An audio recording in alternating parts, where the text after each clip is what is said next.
आनी त्या अवॉर्डाचेर final hearing हे जुलयान आसा।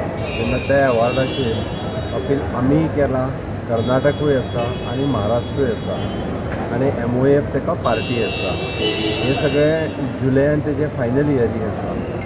ऑलमोस्ट 16, 17 आनी 22 जुलय इतके सगळे फायनल हियरींग आनी हे सगळे आसतना खंयच्याच बाबतींत जरी तो नोटिफाय जाला आसत, हांव अशें म्हणना की सुप्रीम कोर्टाच्या ऑर्डरीनुसारूच तो नोटिफाय जाला आसतलो, बट तेजे फायनल हियरींग जाल्या शिवाय खंयच्याच पद्दतीन कसलीच परमिशन परत एकदा कर्नाटकाक दिवची न्ही। तेजे वटेन प्रश्न फक्त 4 दिसाचो आसा, सॉरी 4 म्हयन्याचो आसा आनी ताका लागून हे PMच्या लक्षान PMाक हांवें सांगलें, PMन हाजी कन्सर्नूय घेतल्या आनी नक्कीच म्हणजे गोंयचेर अन्याय जावचो ना हें म्हाका सांगलां। म्हाका विश्वास आसा तील 4 म्हयने तरी म्हाका दिसता की कर्नाटका कडल्यान कसलेंच ऑफिशियली काम सुरू करपाक तांकां मेळचें ना। कर्नाटक आपल्या परीन जायतो बोवाळ करता आसत, पण ऑफिशियली काम सुरू करपाक मेळचें ना।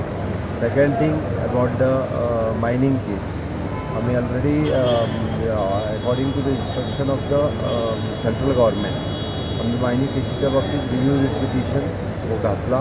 Review writ petition which is on the supreme कोर्टान 21 एप्रिलाक येता आनी सेकेंड जे वेदांता गोवा फोमेंतो हांच्यांनी जी SLP घातलेली ती B on the same date तांच्यांनी मर्ज केल्या आनी 21 एप्रिलाक तिचेंय हियरींग दवरला।